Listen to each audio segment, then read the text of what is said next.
Sorry,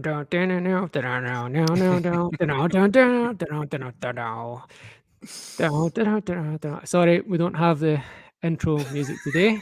Uh, so I was just trying to ad lib it there. Welcome to the Celtic Down Under podcast on Wednesday, the 20th of April. I'll be host for this evening in the absence of Jared, and I'm joined this evening by John. How are you doing, John? I'm doing good, Sean. Yeah, glad to be here. Obviously, the reason why Jared isn't here is because he's unfortunately caught COVID. So yeah, rest up, Jared. Yeah, but we'll take it from here. I'm sure it'll be a good pod. John, you can't betray Jared's medical information in a public forum. Yeah, true. Yeah, I, it's a I was hard just going to secret. say he's down. He had to get a swab in a part of his body, and he's out of the game for a while. That's all I was going to say. He's needing bed rest after the Yeah. swab. Yeah, that's right. He may or may not have COVID, but either way, he had to get an invasive swab, and now he's sick. But no, we wish him well, and Liam's stuck at work, so it's just us two guys tonight. And as I'm relatively new to this hosting duty, feel free to leave tips and abuse in the comments as we go. I'm just going to randomly chuck in some banners on the way, and hopefully there's some questions coming up for us to answer as well. So we'll jump over to the run sheet, and obviously the prominent topic this week is the fallout of our Scottish Cup semi-final defeat to the opposition. I don't know if you've seen that, if you get my reference.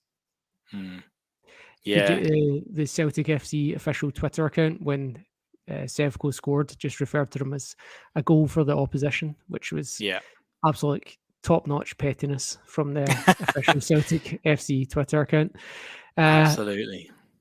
Unfortunately, some of the Sevco fans seem to have taken it on board, and they've got like badges on Twitter that say like opposition football club and stuff like that. That's mental. That's yeah, literally sticking the joke back on yourself, isn't it? That's fair play, you know. Like, yeah, you make fun of yourself. We had our usual build up to the game where you're refreshing Twitter for an hour and a half before, try to get that lineup. And I think when it came out, there was no real surprises. The back five was the back five as it's been for quite a few games in a row now.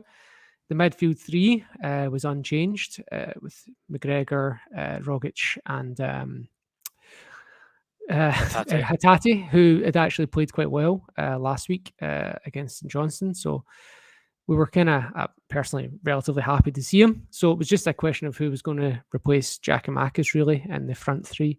And as it turned out, it was Abada out in the wing. And yeah, it was really just a choice between Abada and Kyogo. So how did you think, John, beforehand, and how would you think in hindsight, would you have done anything differently? Yeah, wow, yeah. Hindsight's one of those things, isn't it? I think beforehand for me has to go to the day before, right? Because the beforehand for me for the game was getting steaming. So I was to the point where I don't know if many of our listeners are the same as me, but when you get to a level of intoxication and you can't see through, both eyes, you've got to do the one eye thing to get your clarity. I was all the way through because I was dead nervous. It was one of those ones where I think we built up so much momentum to just for the season, but also to this game. Our form has been exceptional as of late, and Ange's first season, the potential for a domestic treble. There was a lot of butterflies, I have to admit. I think the lineup was exactly as I expected. I when I saw it coming out, an hour before or whatever, I was like, that's probably what I would have guessed. And I was confident, right? That's a strong team on paper. That team's been on fire. Everyone's been playing really well and stuff. And I really wouldn't expect us to have the performance that we did, unfortunately. So beforehand there was excitement, but there was a lot of nerves as well going in. I think that sort of translated to the players as well, evidently. Yeah. Who did you think, in hindsight, like in retrospect, what would you have changed? Because I mean, I agree with you. I wouldn't have. The only other option would have been to have Kyogo starting instead of Abada. But again, with the way Kyogo played and with his lack of match fitness, I think it was probably I would have went with the same starting 11 in advance. But in hindsight, what would you have done differently? Do you know as far as a starting lineup? I don't. I'm not really sure actually. That's a really good question. I think obviously Rogic and Hatate. I mean, in fact, the entire midfield had a poor game, right? So you would never have dropped McGregor, despite how he played, right? I thought McGregor played well enough, to be honest, but in spells. I think he played okay. I think he made some mistakes, which was unlike him, positionally and stuff. He was the only one in that midfield with any real drive. He was the only one really picking it up and going. Do you know what I mean? Like all those yellow cards were for fouls on him. Like yeah. No, I totally agree. Yeah, I'd probably have swapped out. Probably. No, Hatate had some good chances. Probably Rogic then. I think Rogic had a very, very quiet game overall. And maybe O'Reilly as a straight swap. But I mean, one of the things that I think really highlights the position that we're in just now is, yes, okay, we have a strong starting 11, but when it really gets into like we need players to come in to ramp us up and bring a bit of energy, we are sort of still in that position where we're still building, and I think we had maybe forgotten that before the game and well, not and after the game as well. Do you know, like there's still a narrative of like we should have done better, but we are still in this season of a rebuild and stuff. So I look, honestly, in hindsight, I think I would have tried to change the midfield somehow, and maybe the only real one that would give me confidence would have been O'Reilly, because I didn't think he played too bad when he came on and stuff. But yeah, look, what else? Who do we have? Do you know what I mean? Like, there's no big players to come in and change the game for us at the moment. Well, yeah, with Kyogo not fit and Giacomakis injured, it creates problems. Abada was piss poor. He was, he did a couple of step overs and not much else. Maeda looked like he was running the show on his own and couldn't. Like it looked like he was on it, but he just looked like he couldn't do it on his own. If you know what I mean. Yep. It's hard to say. That Hatate, I think he got crunched by Lundstrom about 5 minutes in and basically did nothing for the next hour after that. He kind of picked it up again towards later on, but he got physically bullied out the game. And Rogic, the referee took Rogic out the game by just allowing Calvin Bassey to wrestle with him every time the ball was coming towards him. It's sort of a weird one how Calvin Bassey was man marking Rogic throughout the game. And that was obviously something they were told to do. And it seems like their tactics were very much predicated on what kind of happened at Ibrox 2 weeks ago, where Rogic kind of roamed three at the start. So they went, right, Bassey, you just sit on him. And then the other thing was our first goal at Ibrox, if you remember, came from Callum McGregor just grabbing the ball and just driving forward. And again, they've obviously been told if he does that, just take him out.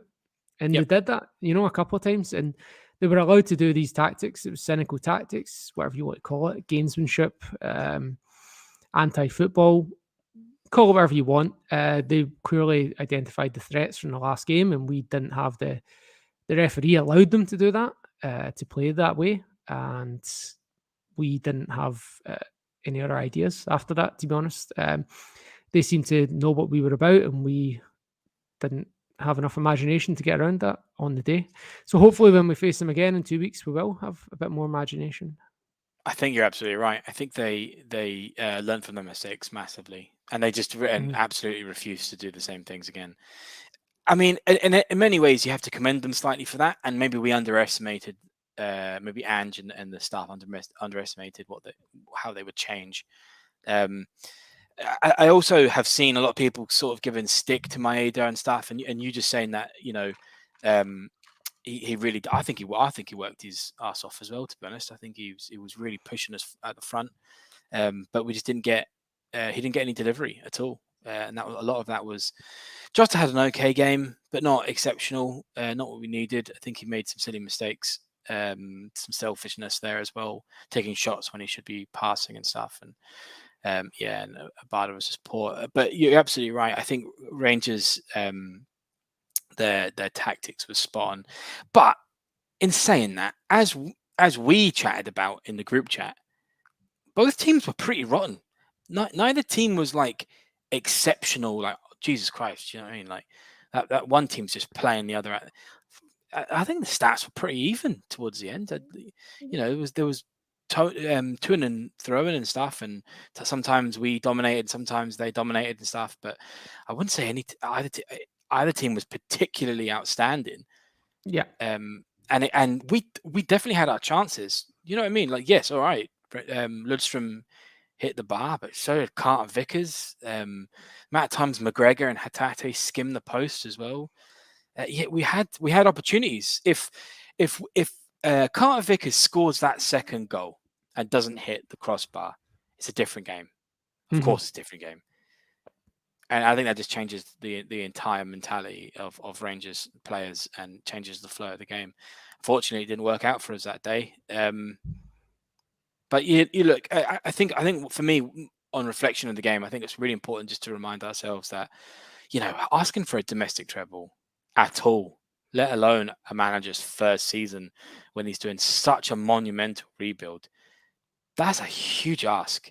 That is, I mean that as an expectation, not like, you know, as a demand, but there was an expectation of fans that, oh, this is just in the bag. Well, we'll just get the treble. We'll just beat Rangers, and then it's just Hearts. You know what I mean? And this just shows, you know. And I think Hart said quite astutely afterwards that it was, you know, humble in defeat and humble in victory and all that and stuff, and they'll learn from it and they'll go again. And that's, do you know, I'd probably take when, you know, if Rangers all they win this season domestically is the cup, and you know, we win the League Cup and the league, you know, come on, doing a double in your first season, that's still phenomenal.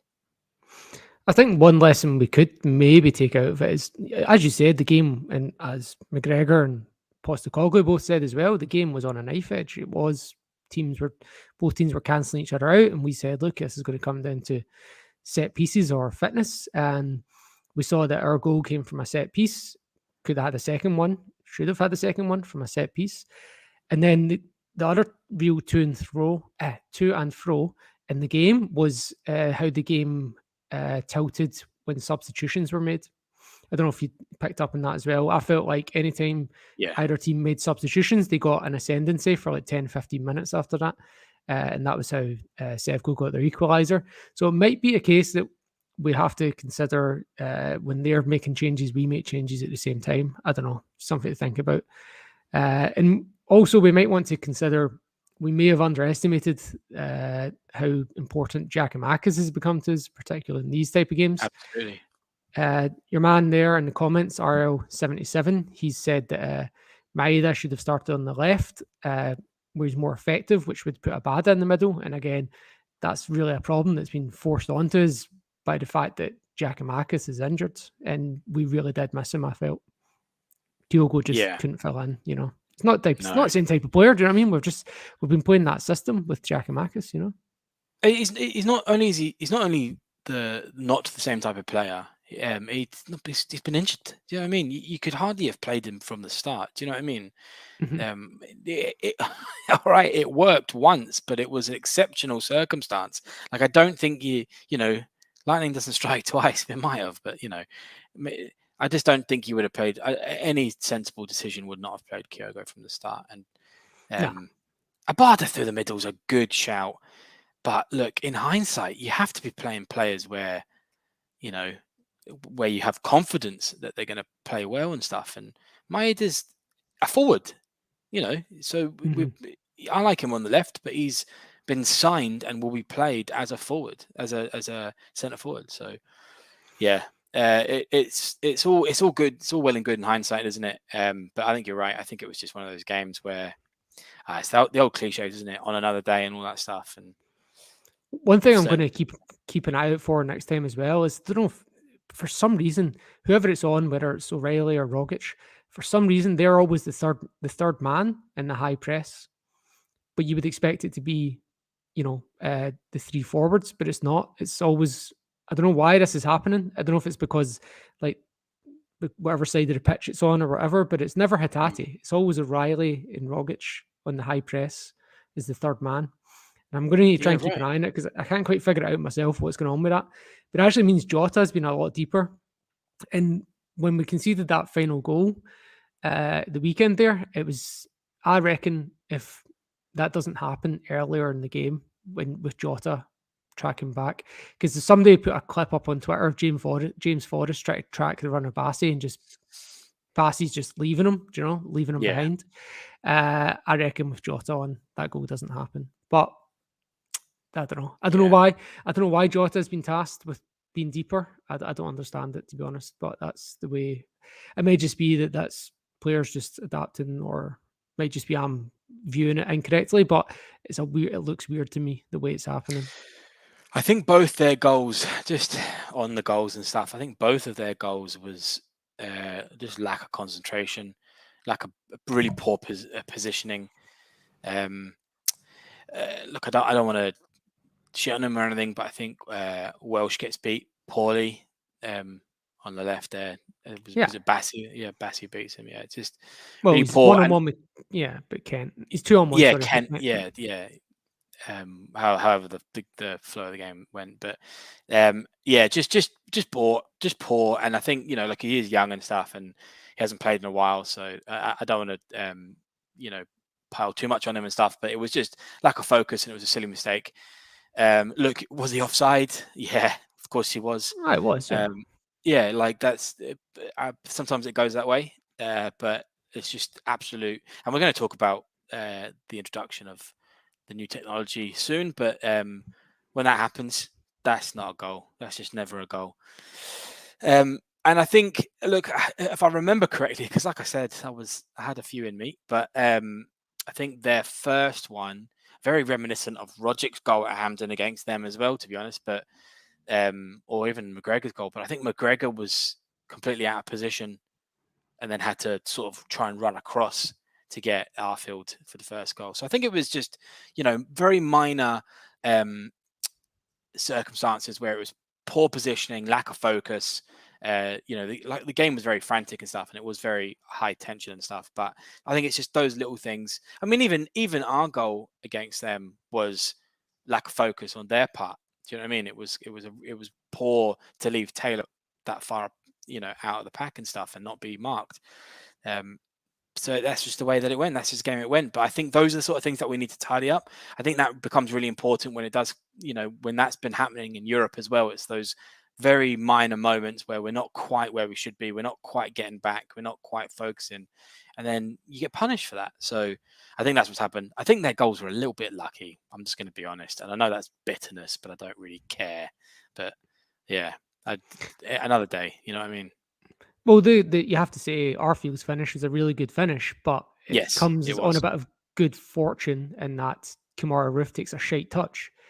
And Yeah, do you know what I mean? Like, it wasn't like he laid it exactly. off them, or do you know what I mean? Like, it was a bad touch, and it Yeah. just falls to Arfield, and the defense. Look, the defenders actually got their legs in front of it, but he manages to lift it and curl it. The only place he can put it, do you know what I mean? And he did really well in that sense, which is Hit something the target. That's all he needed to do. That's all he needed to do was just hit the target. It was a goal. it was a really good finish, but he was fortunate how it fell to him. I'll say that. The main thing that stood out to me in terms of us, the main problem for us was how much Tavernier was just camped in our half the whole game and just whipping balls into the box. I mean, we were dealing with them in the box, apart from the goal we conceded, but he just seemed to get so many opportunities to do that. Do you know what I mean? Like it's concerning. It's like it's almost as if we didn't have a threat enough threat up front to kind of force him Yeah, back. push him back. Yeah, I Yeah. totally agree. I think that was and it does go down Giacomakis and stuff, and the way that he's been playing and really playing that high up and playing with his back against the goal and stuff. And yeah, it's just Look, he's not an exact replica of Dembele, but he's of that mold, if you know what I mean. He's that type of strong target man up front who's and we obviously missed that. I honestly think Maeda on the left and Giacomakis through the middle was a fantastic pairing. I think that worked really, really well. Yeah. And we missed them, but these things happen. So, and we should really discuss, and this is proper bitterness, right? But we're going to discuss it. God damn it! That was one of the worst refereeing displays I have ever seen, ever. That was just. Did I expect any different? Probably not. But even for Madden, that was a really really poor display. And look, green tinted glasses and all of that, but God, he gave them a lot. Do you know what I mean? Like there was a lot of challenges there Oh that yeah. was just oh God, it might have been Bassi. I can't remember who it was, but there was a couple of players. Ludstrom rings a bell as well. That should have been Oh, he off. should have been. He should have been booked 3 times, Lindstrom. But Yeah, yeah, and I get refs want to keep, especially in finals, they want to keep the game going. So maybe they're a little bit red cards quite severe, and it changes games, and it becomes a little bit less of a spectacle and stuff like that. But there's a point where it's just you're just handing out favors, and that became very very apparent.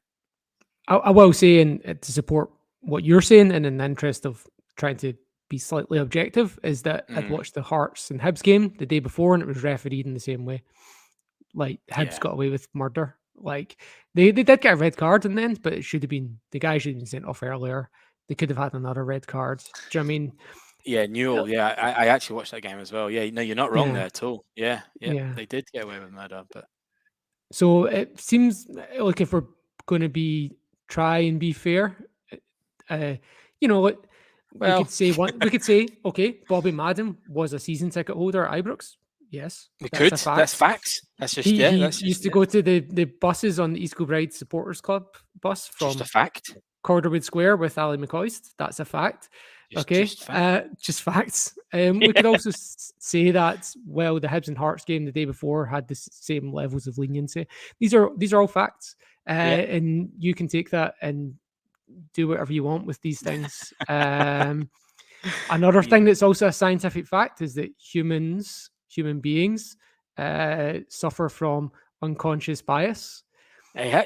Yeah. Do you know what I mean? That's just yeah. Yeah. Yeah. So Exactly. Yeah. if you want to tell me referees aren't biased, you're telling me referees aren't human. I would say referees are human, which means that they suffer from unconscious bias.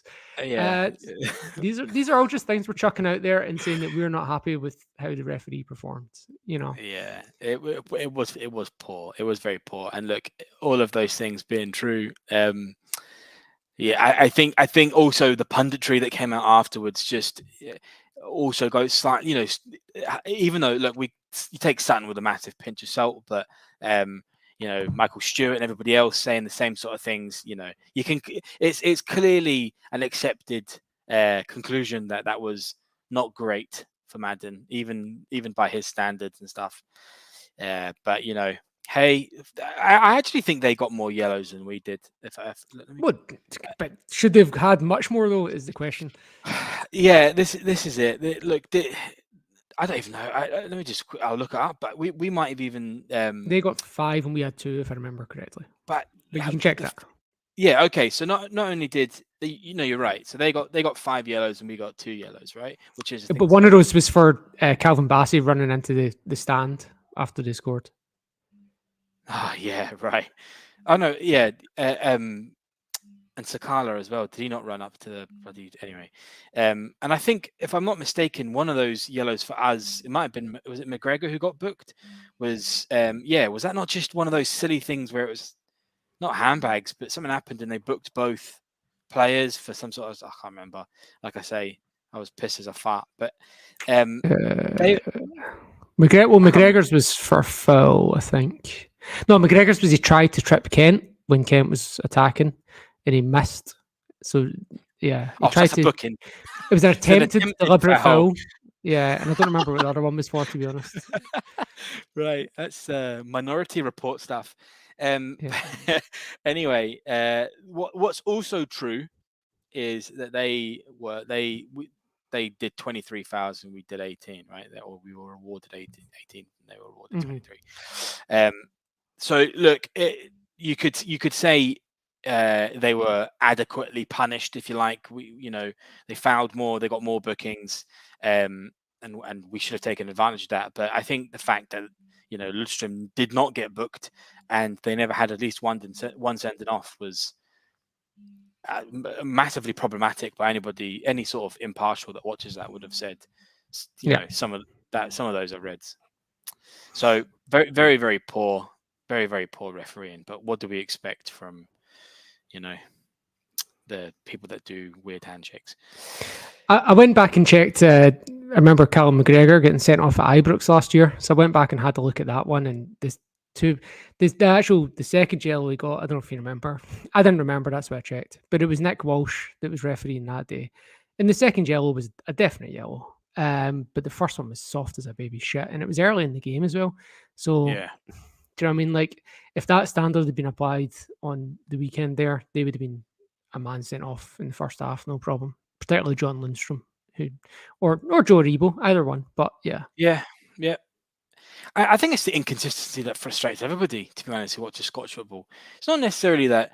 I think referees supporting teams and having the unconscious bias, that's normal, right? That happens that's at every major league, probably every league, full stop, in the world, because referees start as football fans. They're not all demonic, evil people. They start because they love football and stuff. So it's expected for them to have allegiances, if you like, but the inconsistency is what's really painful when it comes to Scottish football. And you've just highlighted it there. Do you know what I mean? I was chatting to my French Australian friend, and he was saying, "Oh, your team got beat the weekend." I was like, "Yeah, man, we didn't play that well, and the referee's a Rangers fan." And he went, "Well, why is he allowed to referee the game?" And I went, "How long have you got?" I was like, "Well, if they had stopped Rangers fans from refereeing them, there'd be nobody left." And he's like, "What?" It's like, "Is everyone a Rangers fan?" I was like, "Well, and certainly in the referees anyway, in the SFA." Yeah, that's exactly. So I mean, look, discussing sort of referees, I guess, sort of naturally brings us on to what recently got announced. I think today or yesterday. Yesterday, yeah. Yesterday. VAR. Yeah. Coming to Scottish football. 41-1 vote. I'm glad that Arbroath voted for it in what I don't know the teams down there now. Bonnyrigg Rose, did they get a vote? I'm not even sure who's top. Kelty Hearts would have had a vote. Thanks, Kelty Hearts. Barry Ferguson voted for it. Yeah.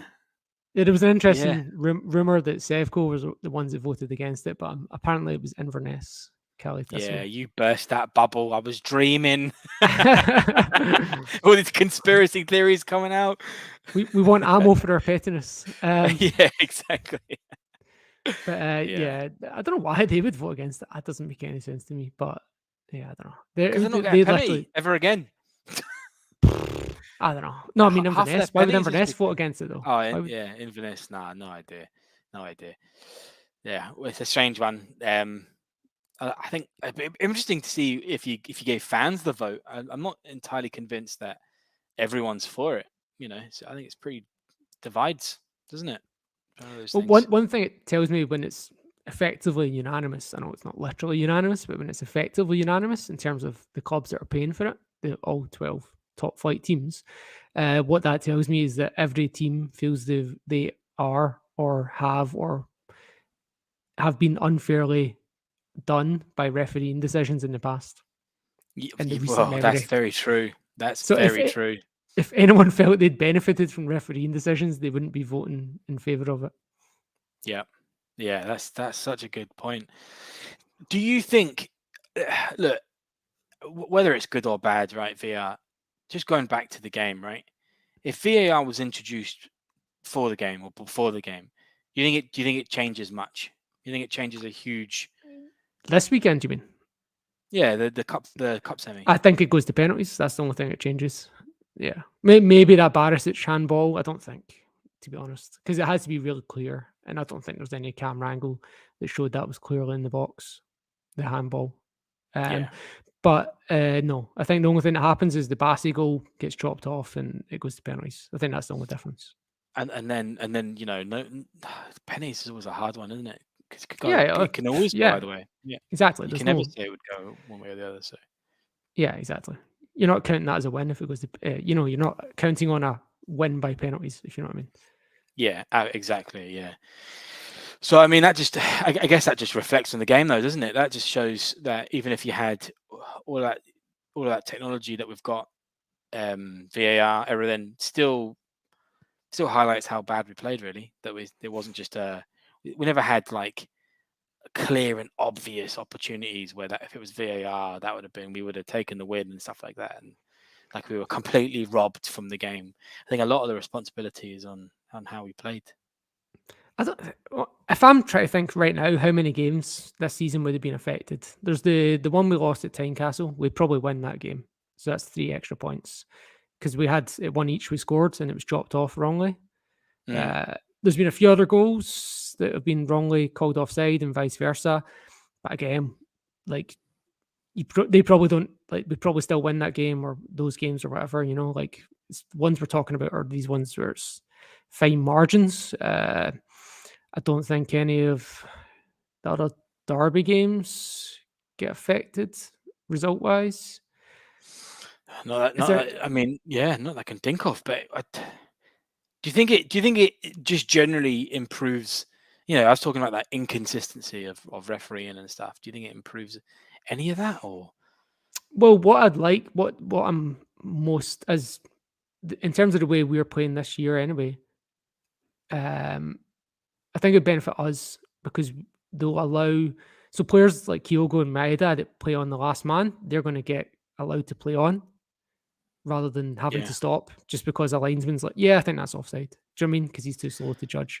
So like any shadow of a doubt, like unless there's 2 yards of separation, they're going to let us play on and then judge it after that.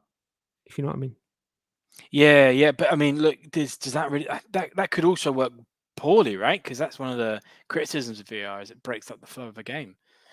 If you're consistently playing on and then having to go back and then check it and then wait No, but whilst it's it's being. what they do is they let it play out to the next phase. So, like, if you don't immediately score, the linesman that thought it was offside will then go back and flag.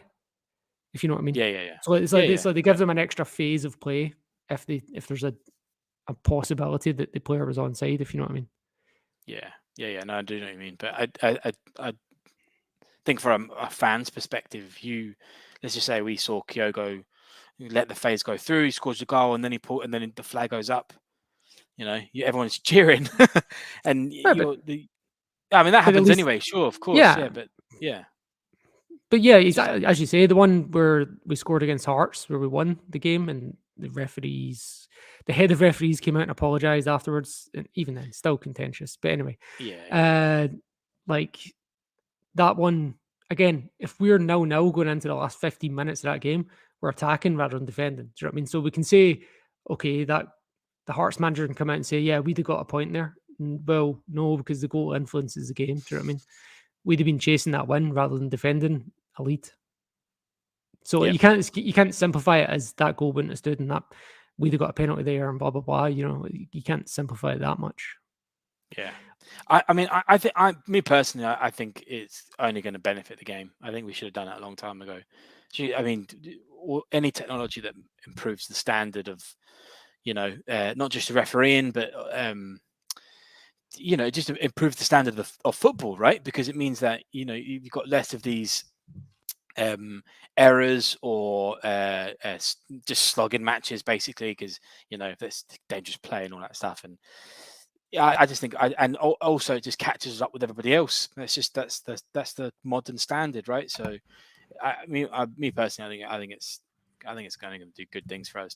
I mean, look, if Liam was here, he'd be making the point about, well, sorted down with who's actually the VAR ref, and if it's also somebody from a particular organization, then what difference does it make? Do you know what I mean? Like it's for the VAR ref to say, hey, you need to go back and have a look at that, or I've checked it and it's fine. Do you know what I mean? Like there's still the opportunities for a bit of nepotism, but I mean, less so.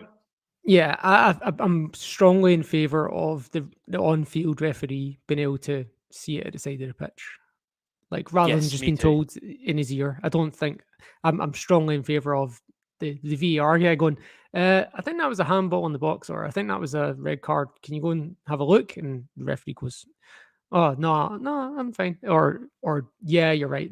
I've made that wrong. Like I Yep. think giving the on-field referee the opportunity to change his mind is the main positive that I see in it. That and the offside thing, but like broadly speaking, giving the on-field referee a second chance. There's also, I can't remember what game I was watching, but it was a really recent one. There's also a massive, is it negative? But there's a new element, which is when the refs go over to the TV or whatever it is, the Mm-hmm. monitor, it's awfully close to fans. Do you Oh know what yeah. I mean? So you've got, I mean, I don't know if you watch like local football, whatever it is, or like low leagues and stuff. But when I'm back in Scotland and I watch my brother and stuff, the fans, the fans are right up against the sidelines. Do you know? They're literally, you could breathe on the linesman next to us. Do you know what I mean? Like it's so close. Mm-hmm. So whenever they're shouting something, everybody hears it. The refs hear it, the players hear it, everybody Oh hears it. yeah. So if a referee gone up to a monitor to check a decision, and he's right up against the fans, they're going to be screaming and they're getting on him and stuff. That's going to add a lot of pressure to that ref to make a Mm-hmm. decision either way. Or so that's a whole new element. That's not like, I absolutely agree. Going over to the sidelines and checking a monitor is a really important part of VAR.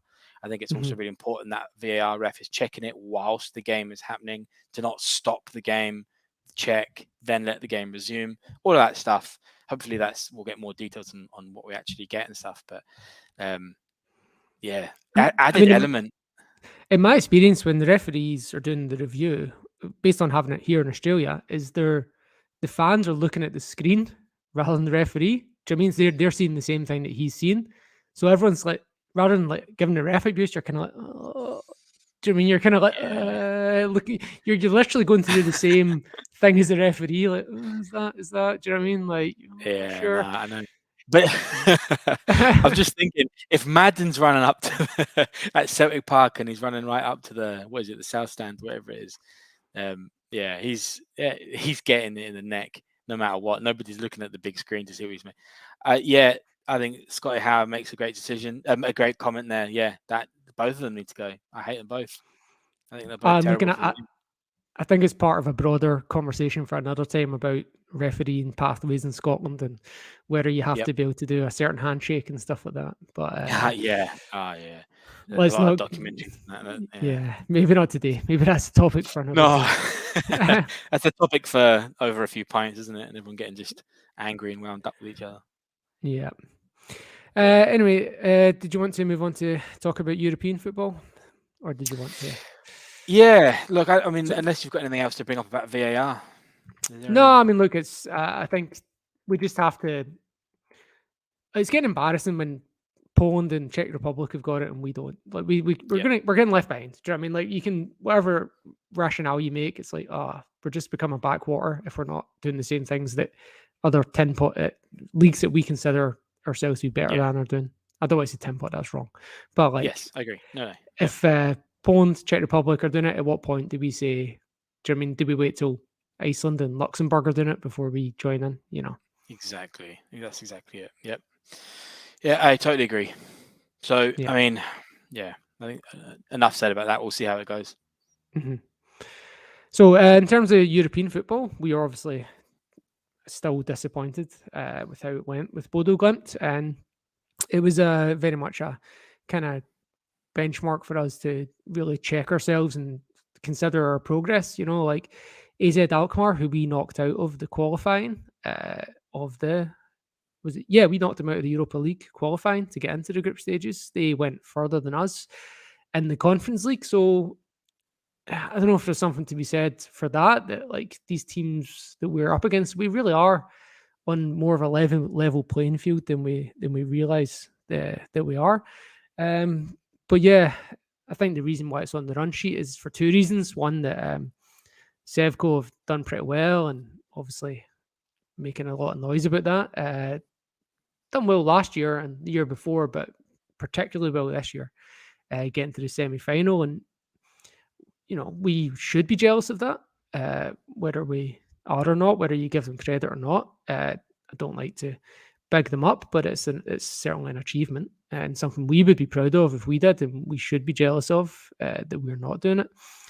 And then another good point as well is that because our coefficient has gone up as a country, mainly due to Celtic, despite what people will say. Check the numbers if you don't believe me.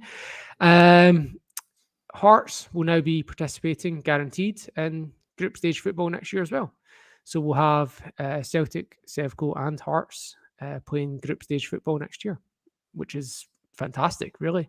Especially when the coefficient is calculated on the basis of how many draws and wins you get.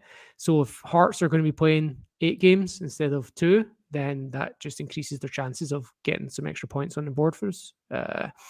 Sevco, same. Celtic, same, And another thing as well is if we, again, I know it's not guaranteed yet, but if we're straight into the group stages, which is looking, unless well, I mean, unless Villarreal win the Champions League, we're straight into the group stages, which means I think that Benfica as well have got some sort of weird situation that. Oh yeah, I think you're right. If they win the Europa League, yeah, or whatever it is. But yeah, so say even then it's 90% chance if we win the league, then we would go straight into, which could really give us a lot more preparation time pre-season than we're used to having, because having those 4 rounds of qualifying has really killed us in recent times, I think. Yeah. Sorry, I covered a lot there, John, without letting you come in. No, it's good. No, it's good.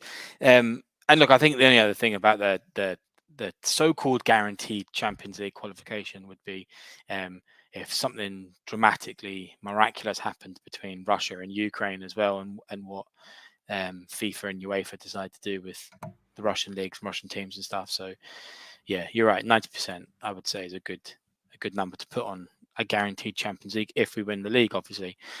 But yeah, look, everything you were saying as well, with Sevco and how well they've done.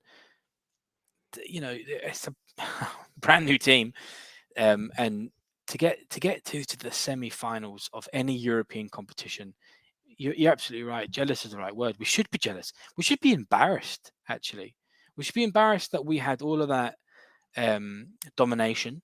We had all of that money as well. It's such a financial gap between us and them, and we really didn't produce any sort of European accolades from it. We never got through to any finals. We won nothing. You know what I mean? So we took scalps for some big teams and stuff. Is it really that miraculous are we really saying that drawing against Man City twice is like one of the best things we did during that period when Rangers was, growing as a team again and stuff? It's just, I just think, look, the arguments that some Celtic fans make, which is financially we can't compete, other teams have got money. It doesn't stack up. It hasn't stacked up. I've never felt like it's stacked up because, you compare the type of revenue that Scottish football gets compared to other leagues, and how well those teams in those leagues do. And I've written down that like Ajax is a great example of getting through to the Champions League semis and stuff, and how well or the quarters, whatever it was, and how well they've done. That is exactly the sort of thing that we should be aspiring to emulate. Look, maybe the Champions League the next season is a bit much for us, but getting through to any finals of Europa is a really good achievement, and we should have been doing it. And the fact that we just binned the Conference League, it annoyed me, and it still annoys me. We should have the second leg, yeah, it really did annoy me. And we should have really been trying to get something back from that, to be honest. But it is what it is. But I think what it goes to show is our aspirations as fans should be higher. It shouldn't be, Europe is a bonus and all it's about is the league. Look, I'm obviously from the generation where I've known nothing but success from Celtic. I've really not known, I'm born in the 90s and stuff. I don't remember the shit years and all that stuff. So I've only really remember Celtic playing fantastically and stuff. So you can call me entitled and spoiled all you want, but we should definitely be looking to win a competition. We should be looking to win one of the European competitions soon as well. Not 5-6 years away. It should be soon. Yeah, and look, I think another thing we need to consider as well is that we don't. It sounds like total excuses and stuff, but like circumstances really play a heavy part at all times, but particularly in Europe. Um, I believe that Sevco have won. I might be wrong on this, and if, hopefully somebody corrects me if I am. But I believe they've won the same number of games as us this year in Europe. That may or may not be correct, Oh but God! Wow. certainly going into that Braga tie, we had won more games than them. So and I Mm. think they lost them. So I believe we're actually 6 games, 6 wins each, or something like that. And they're in the semi-finals, and we didn't of Europa League, and we got KO'd in the prelim round of the Conference League. Bodo Glimt, the team that put us out, they beat Roma 3 times in a row, and Roma are sitting in the semi-final right now, and not Bodo Glimt, because Roma won the fourth game, the one that counted. Do you know what I Yep. mean? Like, so who's the better team there? Bodo Glimt won 3 times and Roma won once. Is it fair Yep. that Roma are in? Do you know what I mean? Like, these circumstances matter, timing matters. Good points. And we've had some bad luck with our draws, circumstances, timings, things like that. And if we can get the team right, and then hopefully we can get some luck on other areas, then I think you do need that. I think you do need a bit of circumstantial luck as well. Do you think Sevco being in the semis and potentially, I don't think so, but potentially the final, do you think do you think that's just good for in general for Scottish football, but also for Celtic? I think it's bad if they get to the final. I think it's probably. Look, it's bad for us as fans to have to listen to them going on about it. Oh, that's a given. It's just a given. Look, if Hibs are even Hearts grudgingly, I'd be happy for them and supporting them. I'm not going to support Sevco No, at any stage. of course. Yeah. But I'm also recognizing that us carrying the can was not good enough for the coefficient. We need other teams to do their part. Like when we were the only team knocking up coefficient points, Scotland were down at like 20 to 25 in the rankings. Now we're up at like 9, 10, 11. So that's clearly necessary. And we can say they can brag all they want about doing better, blah, blah, blah. It benefits us. It directly benefits us to have another team doing well. So not going to support them, not going to wish them well, not going to give them congratulations, but I will be jealous and I will say that this benefits us and recognize that. Yeah, they work for us. That's fine. They can do well until it suits us, and then they can get pumped. And yeah, exactly. Yeah, I know I'm not the only one, but there is a portion of us fans that always think that Europe's a bonus, and I'd never think Europe's a bonus. I think it's a competition that, I mean, why win the league? Well, what's the point winning your domestic league or anything? And if the whole point of that is your qualification to the next big league, right? To the next big competition, and you want to be doing as well as you can in that. So, yeah, you're absolutely right. And look, the more Rangers do well, the fact that they got through to the semis just helps our coefficiency for the getting us. Financially, it's going to benefit Celtic hugely. Do you know what I mean? Like unless we absolutely nosedive the league, it's almost a given. And I fucking touch wood there, like I'm not no jinx in that. But yeah, unless we have some sort of monumental breakdown, like I think the league's done, right? So, well, come on. Well, yeah, all right. I'm hoping exactly touch wood and all that, but yeah, financially we win the league and they keep doing with all that coefficient. That just helps us. Do you know what I mean? That's what you want. So good. We don't have to be rational. You know what I mean? We can be completely irrational. Good for Scottish football, but I hope they get pumped. Yeah, come on, Leipzig. Yeah, no, 100% supporting Leipzig. Yeah, I'm glad they've got this. Not glad. I'm glad that they have created coefficient points for us so far. Yeah. But I cannot stomach them going to the final. Never mind winning it. Oh my god. No, I couldn't. Me neither. I really, yeah. and shudder to think if they got there and won it as well. But particularly since it's in Seville, that makes it it's even 100 more. times worse. Yeah, Yeah, exactly. 100 times worse. That would mean that anytime we talk about Seville, we'd have to qualify it as the time Celtic got to Seville. So I really don't want them to get there. Yeah, I couldn't have them talking about stopping the 10 and then also winning Seville in recent Oh my God. times. Yeah. No, no. No, Please, please, Leipzig, please yeah. help us, Leipzig. I'll Save buy us, a Leipzig. scarf. Your only hope. Was it? Yeah, exactly. I'll be a Aussie fan. Come on. Yeah. Yeah. I think we've got a couple more things. We can probably jump through them quite quickly. Motherwell Yeah. game was moved from after us to before us on the Saturday. This was actually what this shows to me more than anything is that the whole furore around fixtures being moved was an absolute mountain out of a molehill. When in the end, one fixture got moved 28 hours or whatever, 26 hours. Yeah. Big shrug, really. The Yeah. only difference that it makes to us is that they're now playing before us instead of after. Do you care? Not really. Yeah, I think you're absolutely right. I think it's one of those things where every other league does it. Do you know what I mean? It's one of those it's very normal to try and for like football associations to help out their teams that are doing well in European competitions. I think, look, correct me if I'm wrong, but was there not a whole? I was a little bit young, but was there not a whole thing with Rangers, the old Rangers, being in an absolute uproar because the opportunity of changing games for Celtic to get through and helping Celtic out, and it never happened because blah blah blah blah blah, and the Well, what happened hypocrisy in now. I'm a bit older. So in 2003, Yeah, what happened was Celtic had no rescheduling when they went to the UEFA Cup final. We had to go to Ibrox after our away game in Boa Vista. And we won at Ibrox. Didn't help us win the league, unfortunately, in the end.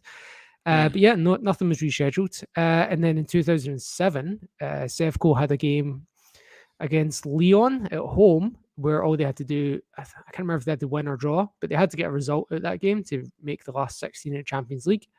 And the SPL, or whatever it was at the time, allowed them to cancel their game against Gretna. So they had a whole 7 days or whatever it was to get ready for the Leon game. As it happened, they lost 3-0 at home to Leon, went into the Europa League, UEFA Cup.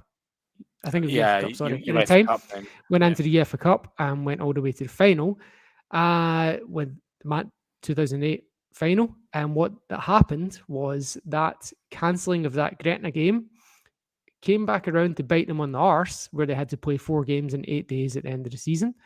And they actually had the season extended from the usual Sunday finish onto the Thursday. So they did have the season extended for them, and they wanted to extend it even further. But the SPL and Celtic and Peter Lawwell and blah blah blah all conspired against them and said, "Nope, we're not moving the Scottish Cup back. The Scottish Cup final happens. League needs to be finished before that. Get it done." And that's where all the stuff that they're bleating about now comes from. They completely whitewashed the fact that they had a game postponed for them within that same season and had games rescheduled with it and had the whole league pushed back 4 days. That And that in 2007, I found an article as well.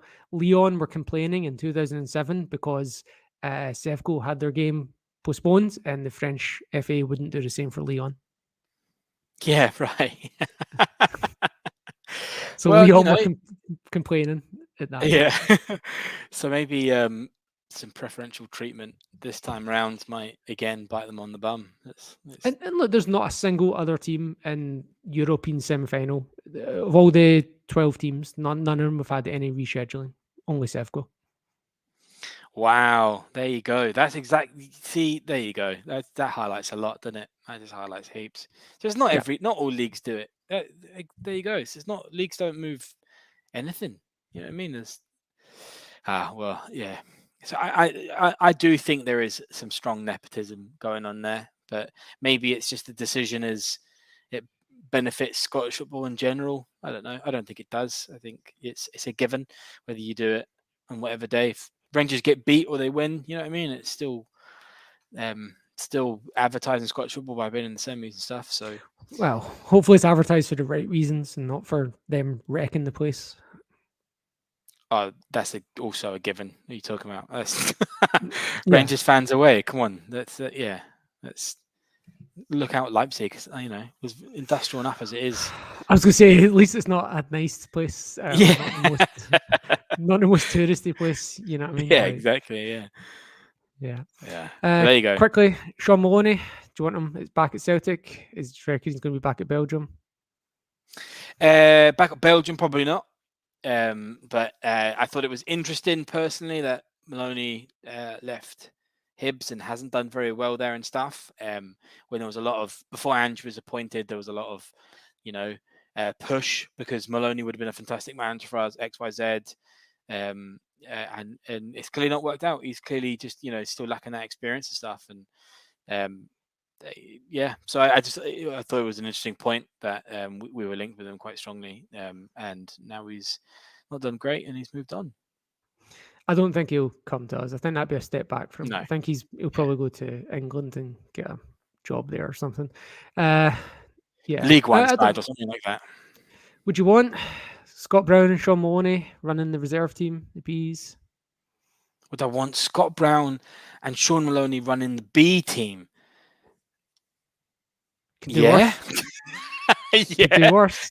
Yeah, that would be brilliant. That would be perfect, to be honest. That's exactly. Yeah, you convinced me. Make it happen. Sorry, Tommy McIntyre, on your way. Yeah. Yeah, Christ. Yeah, that'd be very good. Yeah. So yeah, something like that would work very well. Having both of them back in Celtic would be great, to be honest. But Maloney wouldn't come back in a coaching capacity. It would be as an assistant manager, or maybe a manager of the B team or something like that. But I don't think he'd come back as a coach, and I don't think Brown's ready to be, anything but a coach as well. But maybe an assistant manager in the B team, something like that. I think these guys have got a lot to offer, but I think we do also need to be careful about the creating a nepotistic structure where it's just all jobs for the boys. You've got Steve McManus, Darren O'Day, John Kennedy, and then you bring in Brown, Maloney. It seems outwardly it looks unprofessional, even if they do have a lot to offer.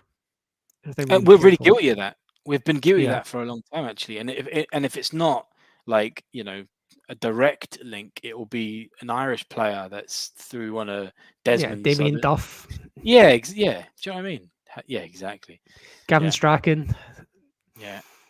Yeah, it seems to always be that way, doesn't it? We just need to be careful because look, our most successful appointment in the last few years has been Postecoglou. No link, other than Citigroup, but no, previous link. Yep. There's nothing wrong with networking. I think there's a big difference between having network connections. We've got a connection to the Citigroup, and they're recommending people like Postecoglou. There's absolutely nothing wrong with that. But you're right. It's when it's jobs for the boys sort of stuff, and in you come. You've moved on from that role, and we'll give you the next step up sort of stuff. And it's just we want the most experience. We want the best talent for every role. And if that happens to be an ex-Celtic player, then that's fine. But do your due diligence and all that. Another thing about if you say, "Oh, he's available, he's got talent," Sean Maloney, then you're just saying that's one man, and I can fit him in here. Postecoglou came in as one man on a name of 5 shortlist. So yeah, or so called. Well, whether how true that is or not, the story is that he was 1 out of 5 names on a shortlist. That's rather than giving a job to your mate, that's expanding it. That's 5 times more people. Do you know what I mean? Like, it's very true. It's just a more professional approach to things. But yeah, anyway, I hope Sean Maloney does land on his feet because it would be good to see him back in the structure because he's earned a way in there in the future. Yeah, he's clearly got something about him. He's highly regarded, right? Or at least it's discussed in the papers that he's a highly regarded coach and stuff. It just, Hibs. It's one of those teams where you're really constrained by budgets and type of players you can bring in and stuff. Going from the Belgium national team to Hibs is like, do you know what I mean? Having an Aston Martin and then stepping down to a Ford Focus. Do you know what I mean? Like I said. Yeah. So yeah, do you want to be a passenger in a Ferrari, or do you want to be driving a Fiat? Yeah, a Fiat Punto. Yeah, exactly. Come on, he's like, I'll take the driving, thanks. Yeah, You might need that. exactly. You also need that booster seat, son. But okay, just go get yourself a nice, steady family sedan somewhere in League One, and then build your way up back to the That's it. Yeah, get him a Renault Megane 7-seater. Take it there. Yeah, Lots of potential. Lots of room for improvement. Nothing wrong with it. Just never gonna let you down. Keep the momentum. Yeah. You really need to get that Sunderland job, or someone like Sunderland or Bradford. That's the dream jobs you want, isn't it? Yeah. Like the one they've got like 30 to 40,000 fans, season ticket holders, and they're underperforming. That's the one that you really want, isn't it? Yeah, and you can bring, your name will bring some decent caliber of players in and stuff, and then you end up getting shafted with these managers that are actually good and take over Bournemouth and hammer Sunderland. Do you know what I mean? Like that's what happens, isn't it? Like everyone's fishing for these jobs of Sunderland, Derby, Bradford, Sheffield Wednesday, and then the managers that are actually better get like Bournemouth and Brentford and Brighton and do a better job. Do you know what I mean? And it's like, well, maybe we should have appointed. If you're a Sunderland fan, you probably would have wanted the other manager, in hindsight. Very true. Very true. Yeah. Well, hopefully he does well wherever he goes. Yeah, I hope so. Right. So Ross County at the weekend. I don't actually. Is it a midday Scotland kickoff? I don't have my phone on me. Give me a second. I'll just tell you. Which would make it. Well, it's 11:30 for us over here in Brisbane. Oh, that's kind of later then. So that's going to be 9:30 for me, which is 1:30 in Scotland. That's a weird time. Okay. Right. Jesus, I'd been on the apps and working it out and putting in cities. 2:30. Sorry, 2:30 Celtic part time. I think. Yeah. Right. Anyway, something like that. That's a weird time. Okay, it must be for TV. But anyway, it's an away game. So what do we expect? Well, I expect a big response. Just to remind you what happened the last time we were rated Ross County, that was Tony Ralston's 97th minute header. Yeah, I know. And Ross County getting as far as they have. Do you know what I mean? Like I don't really know how to judge it for them. It's going to be a case of either that's it. They've won. Do you know what I mean? That's them got their trophy. They're in the top 6. Do you know what I mean? Or they're going to try and prove something and push and stuff. So sitting back, maybe parking the bus. Do we really expect much difference with that? I don't think they're going to come out or anything like that. I don't know. I don't think they will. But I think what I'm hoping for, and I think what we'll expect from Celtic is really high intensity from the get-go, and I don't think Ange will let them away with anything. So I think they'll be looking for a big response, early goals. I think. Well, look, I was worried. I don't want to say worried, but I was concerned the last time we played them because with Charles Cook and a few of the other players they have, Hungbo, they have some real pace on the wings, and I was really worried about the counter attack, but we absolutely minced them at Celtic Park. And they can talk about the sending off. They were already 3-0 down at that point. I know it's different when you go to the Highlands. It's an away game, different size pitch, different quality of surface, different set of fans, all that sort of thing. But look, if we don't win this game, and then we drop points if we lose to Sevco at Celtic Park, then it becomes a Neil Lennon moment, the Inverness Cali one where he's kicked the ball. So I think, and Callum McGregor came out post-match after the semi-final, and he said Ross County is now our biggest game of the season, and he's not wrong. Then after that, if we win that game, the next game will be the biggest game. Until we win the league, every game from now until the end of the season is the biggest game of the season. And that is the right mentality. I'm very happy to hear our captain saying that. And yeah. It just needs to be translated, doesn't it? It's good saying the words, but we need to see it. I'd love to know why Bitton was out the squad at the weekend because I would love to have him come in. I'd love to see. I don't think he's ready. Turnbull didn't look ready, but again, I'd love to see Hatate taking a spell.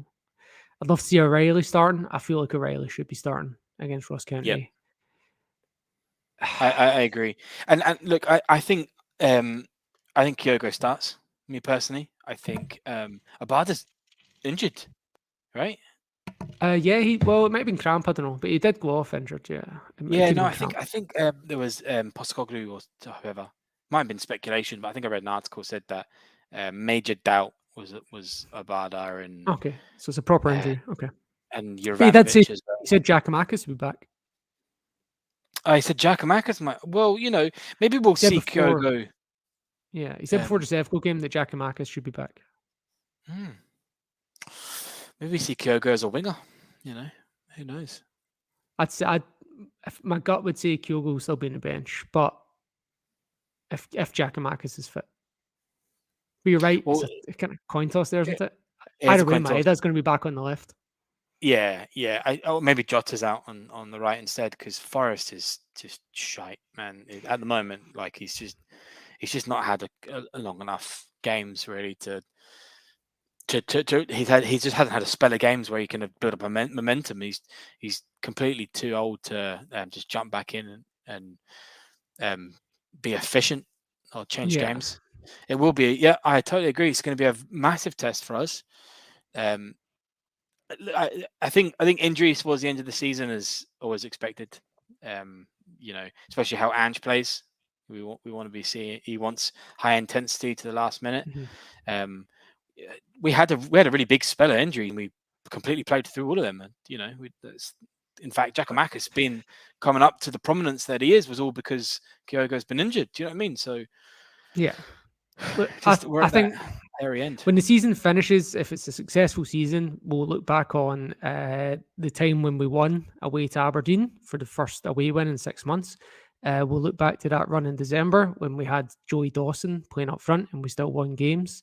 Yeah. We'll look at these Japanese players coming in and giving us a boost in January, February, and these will all, if we finish successfully, these will all be things that we look back on. But I think the deflation of this semi-final defeat, I think one of the reasons I'm really looking forward to this Ross County game is I think once it kicks off, that'll go from my feelings, and it'll be, we'll have our eyes back on the big prize.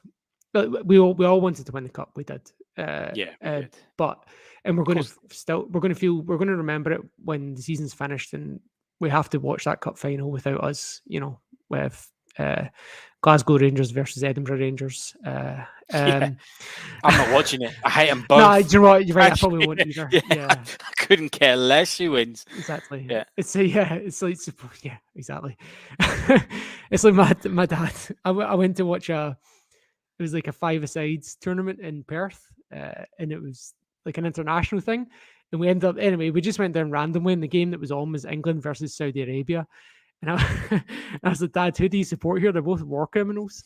And he said, yeah. He said, my dad said, I'm supporting Saudi Arabia because I would support whoever England are playing, even if they were playing a Hitler select. I was like, all right, Dad, we support Saudi Arabia then.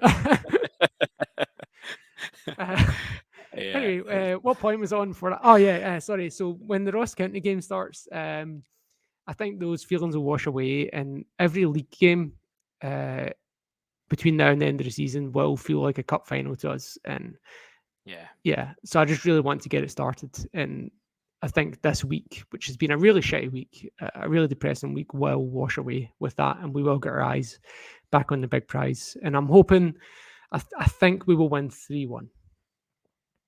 Yeah. I don't think we'll ship a goal, but I think same goal difference. I think it'd be 2-0.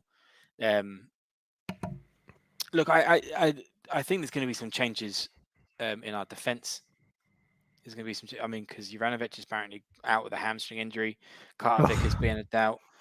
So we'll see. Big Rao Chops, which I'm fine with. I think he's an immense player. Fine, good player to play somebody like Ross County, who's just going to be physical and try and park the bus, and he'll just bomb down the wing and stuff. Could we see Julian back? Could we see That's Julian the back? name that came to my head when you started going through that. And it ties in with Neely D's point here about physicality. This could be it. This could be the moment. It could be. And look, no harm to Welsh. Like, he's a better ball player, but away to Ross County, and as your man says, do we need more physicality? And Bitton's not a bad shout as well, to be honest. If he's fit, we don't know what's going on. If he's fit, we don't know what's going on with him. But if Bitton's be a good shout as well. So a little bit of changes going on there. It'll be interesting to see what lineup. But you're absolutely right. Big game. They're all finals up until we win the league.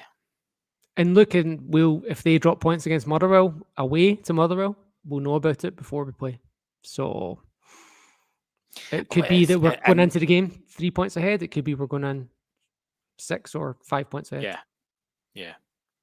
When's the mathematical certainty? It depends on.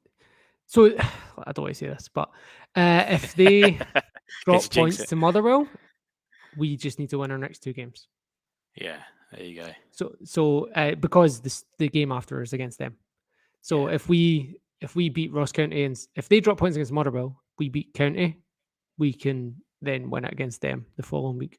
But come on, if there's a God, give us something. We need to back. But if we win, if we both win this weekend, then we'll go into them, play them 6 points clear. Say that's a draw, then we still need to win another game and get a draw. You know what I mean? Like, but then if we beat them, we just need to draw out the last 3 games. It just depends, really. There's a lot in there. Still a lot of moving parts and stuff. But there you go. Well, looking forward to it. I'll be watching that. Probably be pissed as well because I think it's a bank holiday as well here. It is Anzac, Anzac Day. Yeah. So I'll be steaming. That's good. That's my weekend. Cool. We seem to have run over our target of an hour, so let's go to our final thoughts to wrap it up. Do you want to go first, John? Yeah. Oh, yeah, sure. My final thought is how great it was that Barcelona's women's team has broken the all-time attendance record for women's football at 91,553, which I thought was an astonishing fact. Absolutely, that's an incredible turnout. I literally didn't know the new camp could hold that many, but yeah. It just shows how commercially viable women's football is actually becoming. Maybe good things for certain women's. Yeah, and I think the SPFL have been setting records for attendances all over the place, like with Celtic having that home game for the women as well. I don't know what the attendance was, but no, but that set a record as well, wasn't it, for Scottish women's football? So. Did it? I don't know. I honestly don't know. That was a record attendance. Yeah. I know my friend follows women's football quite closely, and he said there was like 900 at Hamilton versus Motherwell last week for the females. God, that's good. I think that was at Fir Park. Yep. So it's certainly on the up. So hopefully definitely getting there. Yeah. My final thought is just a joke as usual. What do you call a fish with no eyes, John? I don't know. What do you call a fish with no eyes? Do